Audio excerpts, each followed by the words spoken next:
बिस्मिल्लाहिर्रहमानिर्रहीम अस्सलामु अलैकुम। इससे पहले लेक्चर के अंदर हमने बायोलॉजी की डेफिनेशन, व्हाट इज़ लाइफ और डिवीजन ऑफ बायोलॉजी किए थे। वहाँ पर हमने डिस्कस किया था कि डिवीजन के अंदर और ब्रांच के अंदर फ़र्क क्या होता है, और मैंने बताया था कि डिवीजन एक बड़ी क्लासिफिकेशन को कहा जाता है और उस क्लासिफिकेशन के अंदर हम मज़ीद छोटी छोटी क्लासिफिकेशन करते हैं जिसे हम कहते हैं ब्रांचेस। यानी डिवीजन के अंदर मज़ीद छोटी छोटी ब्रांचेस होती हैं। जैसे हम सबसे पहली ब्रांच को पढ़ते हैं मॉर्फोलॉजी। अच्छा, उससे पहले मैंने कहा था कि अगर हम जितनी भी टर्मिनोलॉजीज़ है ना साइंस के अंदर, ये जो टर्मिनोलॉजीज होती हैं काफ़ी मुश्किल हमें लगती हैं, अगर हम इन्हें ब्रेक कर दें तो समझने में काफ़ी ज़्यादा आसानी हो सकती है। अब यहाँ पर देखिए लिखा हुआ है GR। बायोलॉजी के अंदर ना आपको GR और L ये दो अल्फाज बल्कि एब्रीविएशन काफ़ी ज़्यादा सुनने को मिलेंगी, पढ़ने को मिलेंगी। GR for Greek and L for Latin. जहाँ पर लिखा वो GR इसका मतलब ये है कि वो अल्फाज ग्रीक लैंग्वेज से लिए गए हैं, और जहाँ पर लिखा हो L इसका मतलब कि वो अल्फाज लैटिन लैंग्वेज से लिए गए हैं। अब मॉर्फोलॉजी जो है ना, ये दो ग्रीक लफ्ज़ों से मिलकर बना हुआ है। एक है मॉर्फ और दूसरा है लोगोस, जिसको हमने बार बार पढ़ा है। लोगोस का मतलब होता है स्टडी और मॉर्फ का मतलब होता है फॉर्म। फॉर्म कौन सी फॉर्म? External form. बच्चों याद रखना, एक्सटर्नल फॉर्म। अब जब हमने इसकी मीनिंग को समझ लिया, मीनिंग को क्या समझा कि मॉर्फ का मतलब है फॉर्म यानी कि एक्सटर्नल फॉर्म, और लोगोस का मतलब होता है स्टडी, तो इसकी डेफिनेशन बहुत आसान हो जाएगी। क्या? Morphology is a branch of biology in which we study about the external form या एक्सटर्नल फीचर्स ऑफ ऑर्गेनिज्म। वो ऑर्गेनिज्म कौन से हो सकते हैं? प्लांट्स हो सकते हैं, इसके अलावा वो एनिमल्स हो सकते हैं, या वो माइक्रो ऑर्गेनिज्म हो सकते हैं। डेफिनेशन को हम यहाँ से पढ़ेंगे। ये चीज़ पेपर के अंदर तो नहीं लिखनी होगी, लेकिन समझने के लिए हमें इसको पढ़ लेना चाहिए। अब इसकी डेफिनेशन क्या होगी मॉर्फोलॉजी की? The study of external form and structure of organisms is called morphology. यानी कि हम स्टडी करें किसकी? एक्सटर्नल फॉर्म की और स्ट्रक्चर की ऑफ ऑर्गेनिज्म। कौन से ऑर्गेनिज्म? भाई प्लांट्स भी हो सकते हैं, वो ऑर्गेनिज्म एनिमल भी हो सकता है, वो माइक्रो ऑर्गेनिज्म भी हो सकता है। तो यानी मॉर्फोलॉजी को हम जूलॉजी के अंदर भी पढ़ेंगे, बॉटनी के अंदर भी पढ़ेंगे, और माइक्रोबायोलॉजी के अंदर भी पढ़ेंगे। तो इससे पहले जो मैंने कहा था कि डिवीज़न एक बड़ी क्लासिफिकेशन होती है जिसके अंदर छोटी छोटी क्लासिफिकेशन हो सकती हैं, तो मॉर्फोलॉजी को तीनों के अंदर क्लासिफाई किया जा सकता है।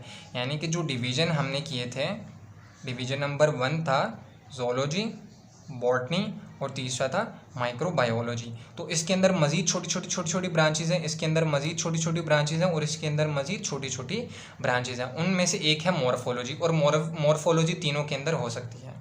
ठीक है, पहली ब्रांच क्लियर हो गई। अब हम चलते हैं सेकंड की तरफ। दूसरा है एनाटमी। एनाटमी भी बहुत आसान है, इसको भी हम उसी तरीके से समझने की कोशिश करेंगे। अब यहाँ पर लिखा हुआ है GR, यानी कि ये भी ग्रीक अल्फाज से मिलकर बना हुआ है। किन अल्फाजों से? ग्रीक अल्फाज से। क्या है? एना, और दूसरा क्या है? टॉम। एना, टॉम। एना कहते हैं पार्ट अप, किसको बोलेंगे? पार्ट अप को। और टॉम कहेंगे कटिंग को। भाई जब हम किसी ऑर्गेनिज्म को कट करके उसके पार्ट्स की स्टडी करेंगे, भाई कट करके उसके एक्सटर्नल पार्ट्स की तो स्टडी नहीं करेंगे, ऑब्वियस सी बात है, उसके इंटरनल बॉडी पार्ट्स की स्टडी करेंगे। तो इसकी डेफिनेशन क्या हो जाएगी कि anatomy study of internal parts of body of living organism by cutting them open. कि जब हम किसी भी ऑर्गेनिज्म की स्टडी करें, किन पार्ट्स की? इंटरनल पार्ट्स की। मॉर्फोलॉजी के अंदर हम एक्सटर्नल पार्ट्स की स्टडी करते हैं, लेकिन एनाटमी के अंदर हम करेंगे उसके इंटरनल पार्ट्स ऑफ बॉडी की स्टडी। कि कौन से ऑर्गेनिज्म? भाई प्लांट्स भी हो सकते हैं, एनिमल भी हो सकते हैं, और इसके अलावा वो माइक्रो ऑर्गेनिज्म भी हो सकते हैं। इंटरनल पार्ट्स की कैसे स्टडी करेंगे? By cutting them open. उनको कट करके, बॉडी को कट करके ओपन किया जाएगा और फिर उसकी स्टडी की जाएगी। तो अभी तक हमने दो ब्रांचेस पढ़ी, मॉर्फोलॉजी जिसके अंदर हम उसके एक्सटर्नल फॉर्म, एक्सटर्नल स्ट्रक्चर की स्टडी करते हैं, और एनाटमी जिसके अंदर हम उसके इंटरनल स्ट्रक्चर की स्टडी करते हैं। भाई यहाँ तक ओके? यहाँ तक सबको समझ आ रहा है? Very good. अब हम आगे चलते हैं। हमारी जो तीसरी ब्रांच है वो है सेल बायोलॉजी। बहुत आसान है, इसको हम यहीं से समझ लेते हैं। अब देखो यहाँ पर क्या लिखा हुआ है कि ये लैटिन लफ्ज़ सेल से लैटिन लफ्ज़ है सेल। सेल का मतलब है कंपार्टमेंट। कंपार्टमेंट क्या? इस तरीके से लगा लो कि ह्यूमन बॉडी है एक बहुत बड़ा घर, और इसके अंदर छोटे छोटे रूम्स बने हुए हैं, तो वो रूम्स क्या हो गए? सेल। एक एग्जाम्पल के तौर पर हम इसे समझ सकते हैं। और ग्रीक लफ्ज़ है बायोस। बायोस मतलब लाइफ, और लोगोस मतलब हो गया स्टडी। यहाँ पर डिस्कवर्ड लिखा हुआ है, डिस्कोर्स लिखा हुआ है। तो सेल यानी कि कंपार्टमेंट और बायोलॉजी की हमने डेफिनेशन पढ़ी थी कि स्टडी ऑफ लाइफ। तो जब भी हम सेल की स्टडी करेंगे, किसकी करेंगे? सेल की स्टडी, पर्टिकुलर सिर्फ और सिर्फ सेल की स्टडी करेंगे, और सेल के अंदर जो ऑर्गेनील पाए जाते हैं, ऑर्गेनील यानी छोटे छोटे स्ट्रक्चर पाए जाते हैं, जैसे राइबोसोम है, माइटोकॉन्ड्रिया है, इसके अलावा न्यूक्लियस है, एंडोप्लाज्मिक रेटिकुलम है, वो किस तरीके से फंक्शन करते हैं, प्रोटीन सिंथेसिस किस तरीके से होती है, और भी बहुत सारे वेरियस फंक्शन एक सेल जो कि परफॉर्म करता है, इन सब की स्टडी हम करेंगे सेल बायोलॉजी के अंदर। तो डेफिनेशन क्या हो जाएगी इसकी? The study of cell and its organelle, और सेल के अंदर पाए जाने वाले जो छोटे छोटे स्ट्रक्चर्स होते हैं, इनकी स्टडी हम करेंगे सेल बायोलॉजी के अंदर। आगे चलते हैं हम हिस्टोलॉजी पर। अच्छा बच्चों, याद रखना कि बहुत सारे सेल जब सिमिलर फंक्शन परफॉर्म करें, क्या करें? बहुत सारे सेल जब सिमिलर फंक्शन परफॉर्म करें तो वो मिलकर बनाते हैं टिश्यू। क्या बनाते हैं बच्चों? टिश्यू। मैं रिपीट करता हूँ, जब बहुत सारे सेल मिलकर सिमिलर फंक्शन परफॉर्म करेंगे तो वो बनाएंगे टिश्यू। अब सेल की स्टडी हम करेंगे सेल बायोलॉजी के अंदर, ऐसा ही अभी अभी हमने पढ़ा कि सेल की स्टडी हम करेंगे सेल बायोलॉजी, जो कि बायोलॉजी की एक ब्रांच है, और टिश्यू की स्टडी हम करेंगे हिस्टोलॉजी के अंदर। बच्चों किसके अंदर करेंगे? हिस्टोलॉजी के अंदर।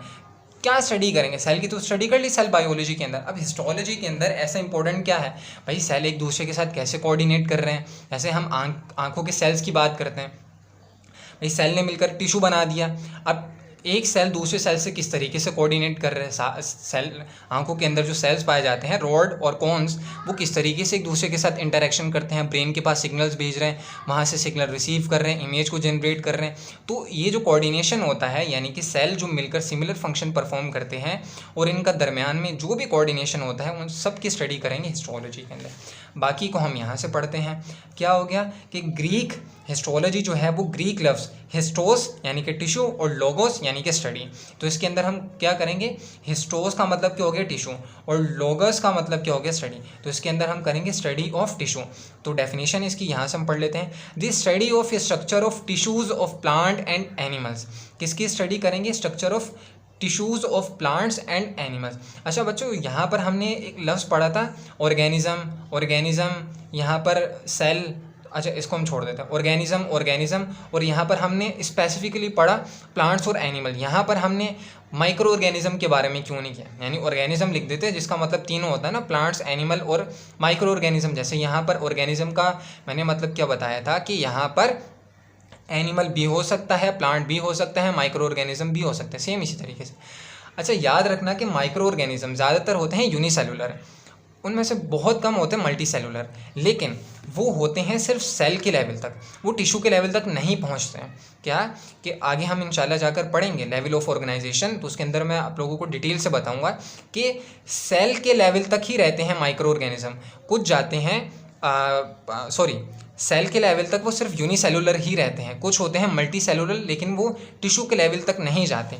तो यहाँ पर हिस्टोलॉजी के अंदर हम सिर्फ प्लांट्स और एनिमल की ही स्टडी करेंगे, माइक्रो ऑर्गेनिज्म की स्टडी नहीं करेंगे। अच्छा भाई, उसके बाद आता है फिजियोलॉजी के अंदर हम क्या करेंगे? Function of living organism, study about the functions of living organism, कि लिविंग ऑर्गेनिज्म के जो डिफरेंट पार्ट्स ऑफ बॉडी हैं वो किस तरीके से फंक्शन परफॉर्म कर रहे हैं। जैसे लिवर्स के सेल हैं तो वो डिटॉक्सिफिकेशन करेंगे, इंटेस्टाइन के सेल्स हैं वो एब्जॉर्प्शन करेंगे, आंखों के सेल्स हैं वो देखेंगे। अब आंखों के सेल सुन नहीं सकते, नाक के सेल जो नाक के हैं वो बोल नहीं सकते, जो मुंह के हैं वो देख नहीं सकते, यानी कि हर सेल का अलग अलग फंक्शन है। तो उसी फंक्शन के बारे में जो वो ऑर्गन बना लेंगे, टिश्यूज़ बना लेंगे, ऑर्गन बना लेंगे, तो वो किस तरीके से फंक्शन परफॉर्म करेंगे, उन फंक्शन की हम स्टडी करेंगे फिजियोलॉजी के अंदर।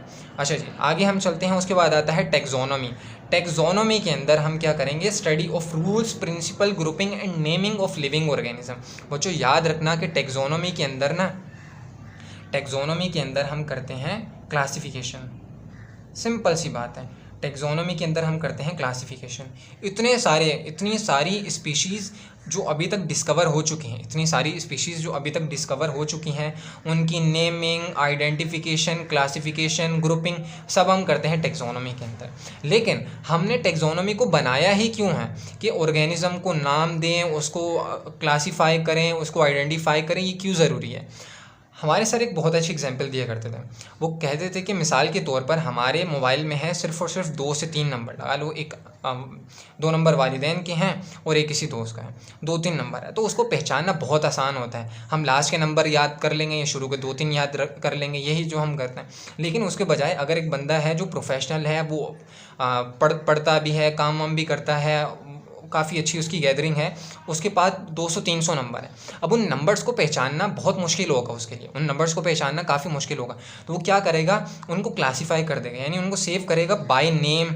सही है, बाय नेम। और नेम में भी अगर अली नाम के 2-3 लड़के आ रहे हैं तो एक में रख देगा अली स्कूल, दूसरा अली कोचिंग, तीसरा अली जिम, चौथा फ़लानी शॉप, पान शॉप, चाय शॉप। तो इस तरीके से हम उसके नाम रख देते हैं, यानी हम भी क्या करते हैं, उसको क्लासीफाई करते हैं। तो हमारे मोबाइल क्या करता है, नेम वाइज उसको शो करवा रहा होता है। ऐसा ही है, इसी तरीके से टैक्सोनॉमी भी यही करती है कि उसकी क्लासिफिकेशन कर देगी। और किंगडम के अंदर फिर आ जाएंगे फाइलम, फिर उसके बाद स्पीशीज, वो जीनस, पहले क्लास आएगा, फिर जीनस, फिर स्पीशीज, ये सारी चीज़ें। अच्छा, दूसरी एग्जांपल हम ये लेंगे कि फॉर एग्जांपल एक मॉल है, एक मॉल के अंदर सारी चीज़ें ना बिखरी पड़ी हैं। यहाँ पर ग्रोसरी का सामान है, उसके अंदर ही स्टेशनरी का सामान है, आधा सामान यहाँ पर है, कुछ यहाँ पर है, मतलब कोई तरतीब नहीं बनी हुई। सही है, अगर ग्रोसरी का आधा सामान यहाँ पर है तो बाकी का इसके बराबर में होना चाहिए, ताकि एक बंदा जो यहाँ से कुछ सामान ले रहा है वो बाकी का यहाँ से भी ले सके। लेकिन अगर बाकी का सामान यहाँ पर होगा तो उसको समझ नहीं आएगा कि जाना कहाँ पे है, सामान बिखरा हुआ है। लेकिन वहीं पर एक दूसरा मॉल है जहाँ पर हर एक चीज़ ऑर्गेनाइज तरीके से रखी हुई है, क्या उन्होंने हर एक चीज़ को क्लासीफाई कर दिया। तो हमारी कोशिश क्या होगी कि हम यहाँ पर जाएं, क्योंकि यहाँ पर चीज़ों को समझना बहुत आसान होगा। इसी तरीके से हमने ऑर्गेनिज्म की क्लासिफिकेशन कर दी ताकि उनको समझना, उनकी प्रॉपर्टीज़ को याद रखना हमारे लिए आसान हो। अब आप लोग आगे जाके चैप्टर नंबर 3-4 पढ़ोगे तो उसकी अच्छे से समझ आएगी।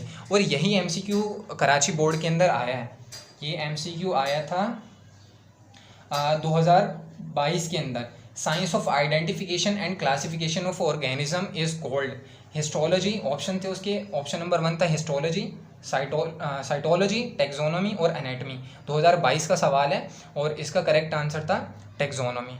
अच्छा जी, यहाँ तक क्लियर हो गया। तो इसकी डेफिनेशन याद कर लेना इम्पोर्टेंट है, याद तो खैर बाकी भी करनी है, इसको ज़रा अच्छे तरीके से रिमेंबर करना। अच्छा जी, आगे चलते हैं जेनेटिक्स के बारे में। भाई जेनेटिक्स के अंदर हम क्या करते हैं, study of characters transferring of character from parent two of spring. वालिदैन से जो जीन्स के थ्रू, जीन्स हमारे न्यूक्लियस के अंदर डीएनए के अंदर जीन्स मौजूद होते हैं जो कि वालिदैन से औलाद के अंदर मुंतकिल होते हैं। उन जीन्स की हम स्टडी करते हैं जेनेटिक्स के अंदर। फिर आता है एम्ब्रियोलॉजी या डेवलपमेंटल बायोलॉजी। इसके अंदर हम स्टडी करते हैं formation and development of embryo. देखो बच्चों, 2 सेल्स होते हैं, 2 सेल्स यूनाइट होकर एक पूरा ह्यूमन बीइंग बना रहे हैं। यानी कि यहाँ पर डेवलपमेंट होगी, एक पूरा इंसान बन रहा है, या ह्यूमन बीइंग नहीं, कोई भी ऑर्गेनिज्म बन रहा है। जानवरों के अंदर भी सेम प्रोसेस है, कोई भी ऑर्गेनिज्म बन रहा है। अब 2 सेल मिलकर इतना बड़ा एक ऑर्गेनिज्म बना रहे हैं, तो यहाँ पर डेवलपमेंट का स्टेज होता है, यानी कि सेल्स डिवाइड होंगे, सेल से टिश्यू से ऑर्गन सिस्टम बनेगा और एक पूरा ऑर्गेनिज्म बन जाएगा। तो यहाँ पर जितनी भी डेवलपमेंट होती है उन सब की स्टडी करते हैं हम एम्ब्रियोलॉजी या फिर डेवलपमेंटल बायोलॉजी के अंदर, दोनों सेम चीज़ है। फिर आता है एनवायरमेंटल बायोलॉजी। बच्चों याद रखना कि एनवायरमेंटल बायोलॉजी के अंदर हम अपने एनवायरनमेंट की स्टडी करते हैं कि लिविंग ऑर्गेनिज्म और नॉन लिविंग ऑर्गेनिज्म एक दूसरे के ऊपर किस तरीके से अफेक्ट करते हैं, दोनों एक दूसरे के लिए क्यों ज़रूरी है। मिसाल के तौर पर हम कहते हैं कि हम हैं इंसान, ठीक है, और इंसान है लिविंग ऑर्गेनिज्म, इंसान है लिविंग ऑर्गेनिज्म, लेकिन ये अपने एनवायरनमेंट के नॉन लिविंग फैक्टर के ऊपर भी डिपेंड कर रहे हैं। कैसे भाई, एयर, ऑक्सीजन चाहिए, प्लांट्स को कार्बन डाइऑक्साइड भी चाहिए, ऑक्सीजन भी चाहिए। अच्छा, एयर चाहिए, इसके अलावा भाई सॉइल भी चाहिए, फर्टाइल चाहिए, ताकि वहाँ पर काश्तकारी कर सके, पौधे उग सकें, ऑक्सीजन मिले और भी बहुत सारे एनवायरनमेंट के फ़ायदे हो सकें। इसके अलावा भाई हमें न्यूट्रिएंट्स भी चाहिए, भी चाहिए और भी बहुत सारी चीज़ें हैं, जो कि ये सारी की सारी क्या है, नॉन लिविंग। यानी कि एक लिविंग ऑर्गेनिज्म अपने एनवायरनमेंट में नॉन लिविंग फैक्टर्स के ऊपर भी डिपेंड कर रहा होता है। और यही चीज़ मैंने व्हाट इज़ बायोलॉजी के अंदर समझाई थी कि बायो के अंदर हम सिर्फ लिविंग ऑर्गेनिज्म की स्टडी नहीं करते, बल्कि उन नॉन लिविंग फैक्टर की भी स्टडी करते हैं जो कि एक लाइफ के लिए इंपॉर्टेंट है। यानी कि वो नॉन लिविंग फैक्टर जिसके बगैर ज़िंदगी मुमकिन नहीं है, उन चीज़ों की भी स्टडी की जाती है। यहाँ तक ओके है, क्लियर हो रहा है सब। उसके बाद चलते हैं भाई पैलियोंटोलॉजी के अंदर।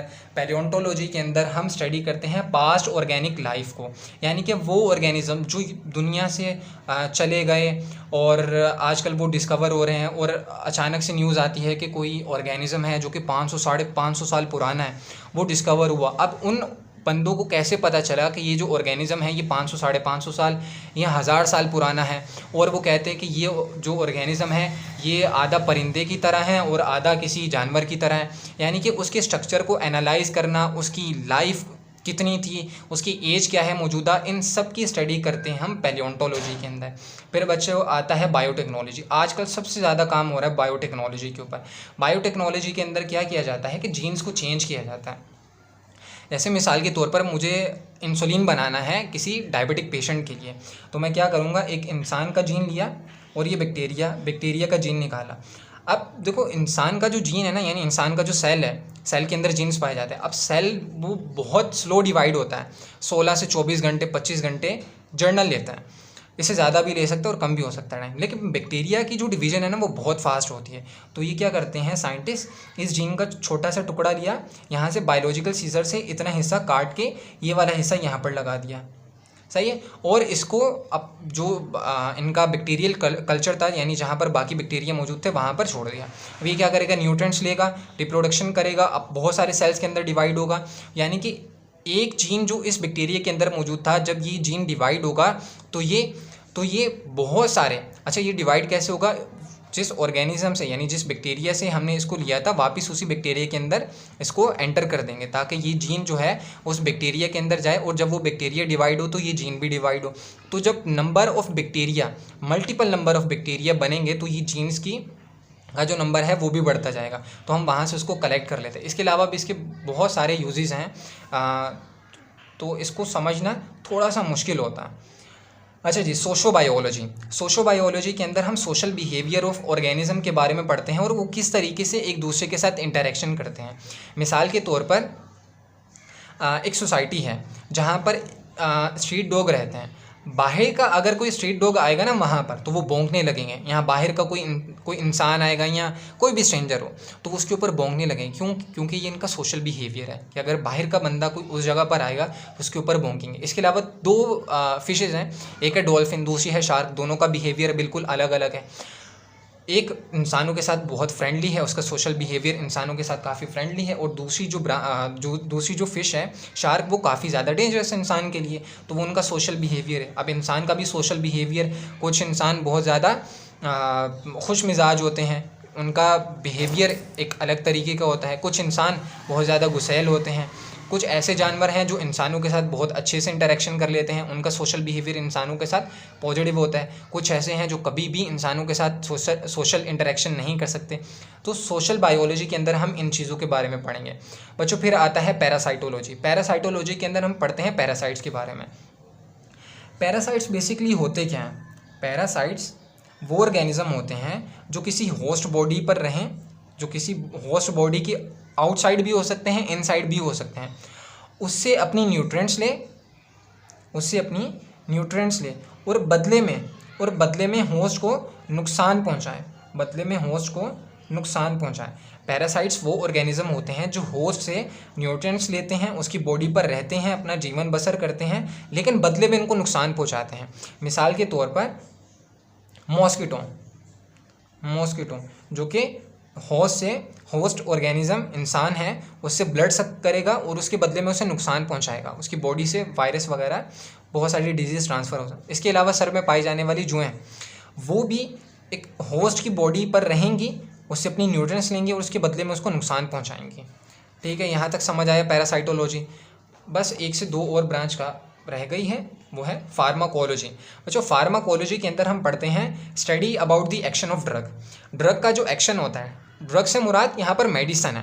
देखो साइंस के अंदर जो लफ्ज़ ड्रग है ना, वो कॉमनली यूज़ होता है मेडिसिन के लिए, बल्कि मेडिसिन से पहले जो रॉ फॉर्म होती है ना मेडिसिन की, इंशाल्लाह तुम लोग आगे जाके पढ़ोगे इन चीज़ों के बारे में। रॉ फॉर्म होती है ड्रग जिससे बनती है मेडिसिन, तो उसका जो एक्शन होता है ह्यूमन बॉडी के अंदर, जैसे भाई पैनाडोल आप लेते हो, पैरासीटामोल आप लेते हो उससे सर का दर्द ख़त्म हो जाता है, जिस्म का दर्द ख़त्म हो जाता है। एंटासिड लेते हो, मैदे की एसिडिटी कम हो जाती है। तो एक ड्रग किस तरीके से बॉडी के ऊपर एक्शन करता है हम उसकी स्टडी करते हैं फार्माकोलॉजी के अंदर। अच्छा भाई, उसके बाद आता है molecular biology, the study of organic molecule which constitute cell and its organelle. देखो हमारी पूरी बॉडी जो है ना वो एटम से मिलकर बनी हुई है और एटम बनाते हैं मॉलिक्यूल, और ये मॉलिक्यूल हमारी बॉडी के अंदर मौजूद होते हैं। मॉलिक्यूल किस फॉर्म में? कार्बोहाइड्रेट हैं, प्रोटीन है, लिपिड्स हैं। हमारी पूरी बॉडी जो प्रोटीन से मिलकर बनी हुई है, सेल मेम्ब्रेन है उसमें प्रोटीन और लिपिड दोनों मौजूद हैं। ऑर्गन बल्कि जो सेल हैं वो मिलकर आगे टिश्यू ऑर्गन बनाएंगे। यानी कि यही इन मॉलिक्यूल, वो मॉलिक्यूल जो हमारे सेल को बना रहे होंगे, सेल के अंदर मौजूद ऑर्गेनील्स को बना रहे होंगे, उनकी हम स्टडी करते हैं मॉलिक्यूलर बायोलॉजी के अंदर। उम्मीद है कि ये ब्रांचेस काफ़ी हद तक आप लोगों को समझ आई होंगी। खुदा हाफिज़।